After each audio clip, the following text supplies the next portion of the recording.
श्रीमद् भगवद गीता महात्म्य अध्याय 15। भगवान शिव ने कहा, मेरी प्रिय पार्वती, अब मैं तुम्हें श्रीमद् भगवद गीता के 15वें अध्याय की महिमा बताऊंगा। कृपया ध्यान से सुनो।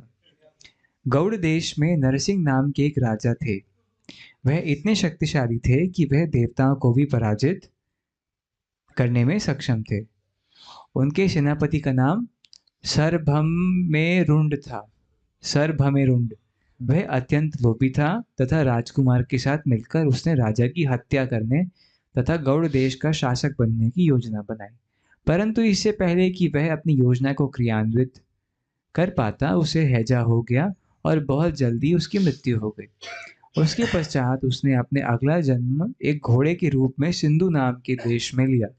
वह घोड़ा अत्यंत सुंदर था और दौड़ने में अत्यंत तेज था। उसमें उसमें एक पुरस्कार का घोड़ा होने के सभी गुण विद्यमान थे।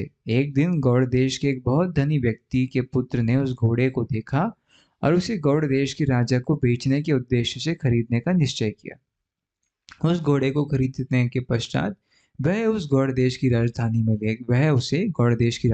ले गया और जब वह नगर में पहुंचा तो वह सीधे राजा के महल में गया और पहरेदारों से राजा को अपने आगमन की सूचना देने का अनुरोध किया। जब वह राजा के समक्ष आया तब राजा ने उससे पूछा, तुम किस कारण से यहाँ आए हो? उस व्यापारी ने उत्तर दिया, हे राजा, सिंधु राज्य में मुझे उच्चतम गुणवत्ता का एक घोड़ा मिला तथा इसके समान कोई अन्य घोड़ा पूरे ब्रह्मांड में नहीं मिल सकता है। मैंने इसके लिए बहुत धन मूल्य दिया है। यह सुनकर राजा ने आदेश दिया, उस घोड़े को तुरंत लेकर आओ। वह घोड़ा शीघ्र ही राजा के समक्ष लाया गया और राजा घोड़े के उच्च गुणों से बहुत प्रसन्न हुआ। घोड़े का परीक्षण करने के पश्चात राजा ने उस व्यापारी को बिना पुनः विचार किए जितनी भी राशि उसने मांगी थी उसका भुगतान कर दिया। कुछ दिनों पश्चात राजा ने आखेट पर जाने का निश्चय किया। उस घोड़े पर सवारी करते हुए वे वन के लिए निकल पड़े, जहां उन्होंने एक हिरण को देखा जिसका वह तुरंत पीछा करने लगे। उस मृग का पीछा करते हुए राजा हर उस दिशा में गए जहां भी वह हिरण भाग रहा था। कुछ समय पश्चात उन्होंने अपने बाकी दल को बहुत पीछे छोड़ दिया। बहुत काल तक पीछा करने के पश्चात तथा अत्यंत क्लांत एवं प्यासा होने से वह विश्राम करने के लिए रुक गए। फॉलो कर पा रहे हैं? घोड़े के ऊपर राजा थे और भाग रहे जी। उन्होंने घोड़े को एक पेड़ की शाखा से बांध दिया और वह स्वयं एक बड़ी शिला पर बैठ गए।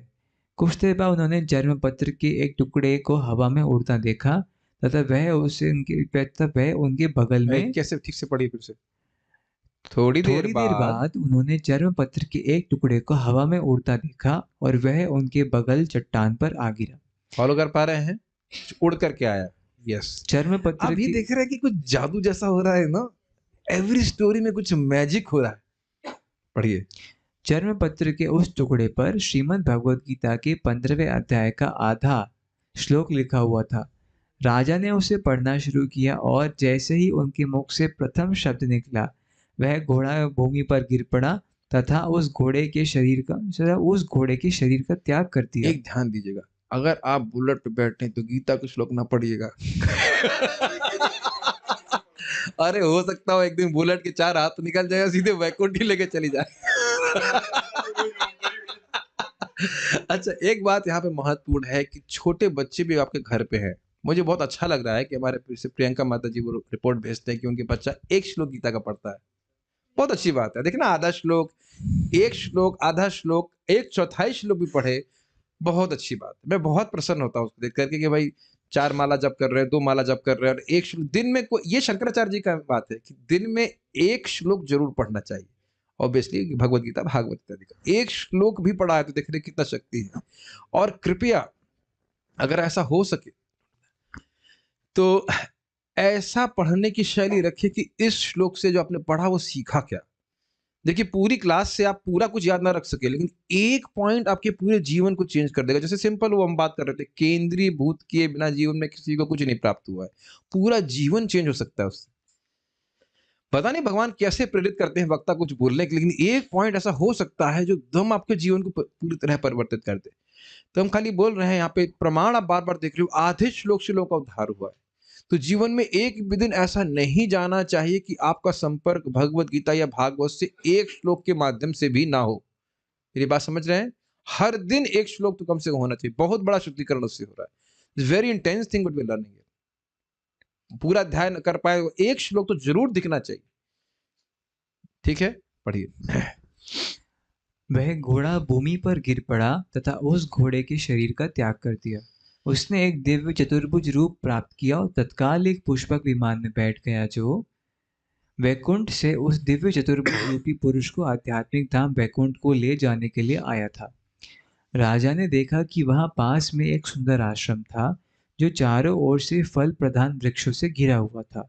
उस आश्रम में एक ब्राह्मण बैठे थे जिनका अपनी इंद्रियों पर पूर्ण नियंत्रण था। राजा ने उन ब्राह्मण को प्रणाम अर्पित किया तथा हाथ जोड़कर उनसे पूछा, यह कैसे संभव हुआ कि मेरा घोड़ा वैकुंठ को प्राप्त करने में सक्षम हो गया?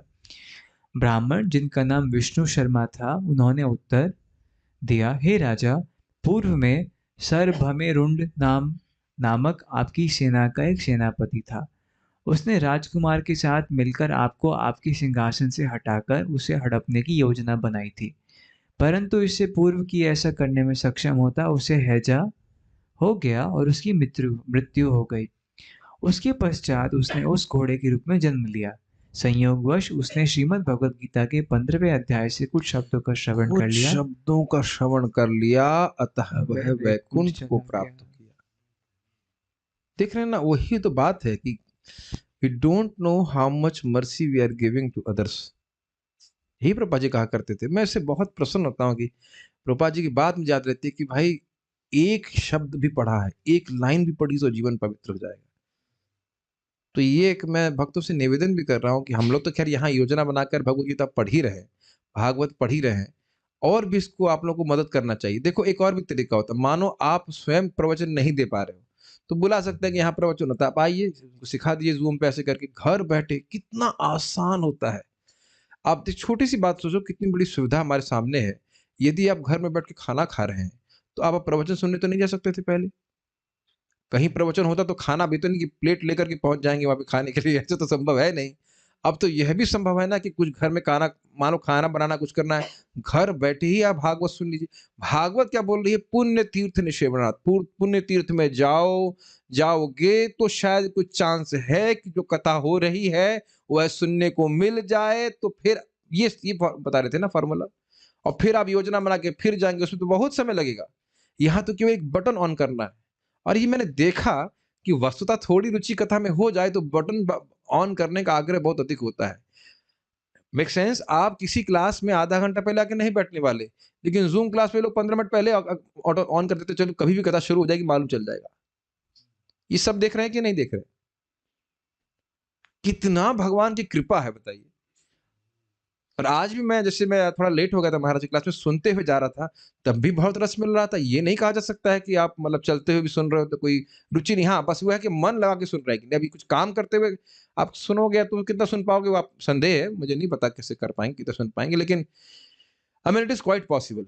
Make sense to you? कितना बड़ा लाभ है। और अकेले तो हम पढ़ने ही वाले नहीं है, और पढ़ भी लेंगे तो बहुत ध्यान से नहीं पढ़ने वाले। तो ये एक जीवन में बना लेना चाहिए कि इतना तो हमें श्रवण रोज करना है, बहुत पवित्रता आ जाएगी। पढ़िए आगे।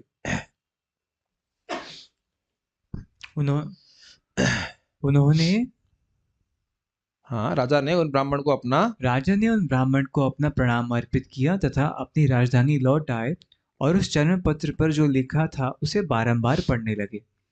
थोड़े ही समय पश्चात उन्होंने अपने पुत्र को गौड़ देश के राजा के रूप में स्थापित किया और स्वयं वन में चले गए, जहां उन्होंने नियमित रूप से श्रीमद् भगवद गीता के 15वें अध्याय का पाठ किया और शीघ्र ही भगवान विष्णु के चरण कमलों को प्राप्त किया। छोटा ऑब्जर्वेशन, जब बेटे को बिठाए थे तो बेटा ये नहीं देख रहा है कि पिताजी इस सारे वैभव को छोड़कर जंगल में क्यों जा रहे हैं?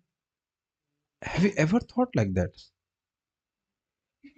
एक राजा का पुत्र देख रहा है कि स्वेच्छा से मेरे पिताजी इतने बड़े वैभव को, और ऐसी भी क्षमता, ऐसी भी स्थिति नहीं कि अब बिल्कुल वृद्ध हो गए और मरने को आसन।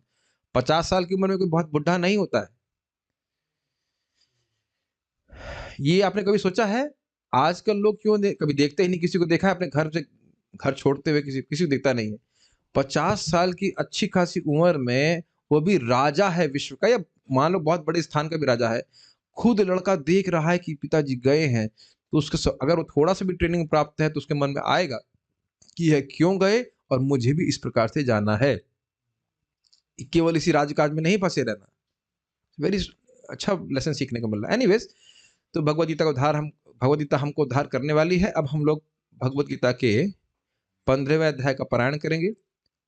इसको शुरू करते हैं। श्रीमद् भगवद गीता अध्याय 15 मिल गया? ऊर्ध्वमूलमधः शाखम् अश्वत्थं प्राहुरव्ययम् छन्दांसि यस्य पर्णानि यस्तं वेद स वेदवित् अधश्चोर्ध्वं प्रसृतास्तस्य शाखा गुणप्रवृद्धा विषयप्रवालाः अधश्च मूल्यानुसन्ततानि कर्मानुबन्धीनि मनुष्यलोके न रूपमस्येह ततोपलभ्यते नान्तो न चादिर्न च सम्प्रतिष्ठा अश्वत्थमेनं सुविरूढमूलम् असङ्गशस्त्रेण दृढेन छित्त्वा ततः पदं तत्परिमार्गितव्यं यस्मिन् गता न निवर्तन्ति भूयः तमेव चाद्यं पुरुषं प्रपद्ये यतः प्रवृत्तः प्रसृता पुराणी निर्माण मोह जित संग दोषा अध्यात्म नित्या विनिवृत्त कामः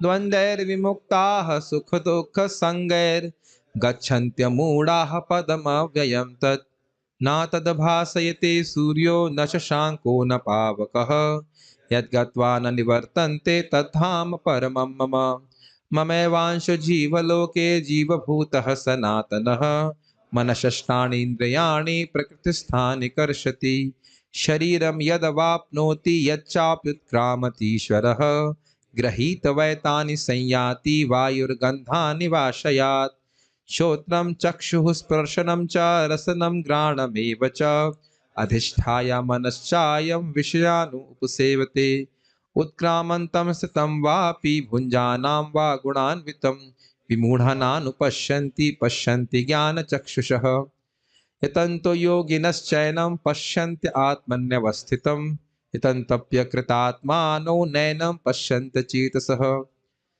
यदादित्यगतं तेजो जगत् भासयतेऽखिलं यच्चन्द्रमसि यच्चग्नौ तत्तेजो विद्धि मामकं गामाविषय च भूतानि धारयाम्यहम ओजसा पुष्णामि चौषधिः सर्वा सोमो भूत्वा रसात्मकः अहं वैश्वानरो भूत्वा प्राणिनां देहमाश्रितः प्राणपानसमायुक्तः पचाम्यमन्नं चतुर्विधं सर्वस्य चाहं हृदि सन्निविष्टो मतः स्मृतिर्ज्ञानमपोहनं च वेदैश्च सर्वैरहमेव वेद्यो वेदान्तकृद्वेदविदेव चाहम् द्वाविमौ पुरुषौ लोके क्षरश्चाक्षर एव च क्षरः सर्वाणि भूतानि कूटस्थोऽक्षर उच्यते उत्तमः पुरुषस्त्वन्यः परमात्मेत्युदाहृतः योग लोकत्रयमाविश्य बिभर्ति अव्य ईश्वरः यस्मादक्षरमतीतोऽहम् अक्षरादपि चोत्तमः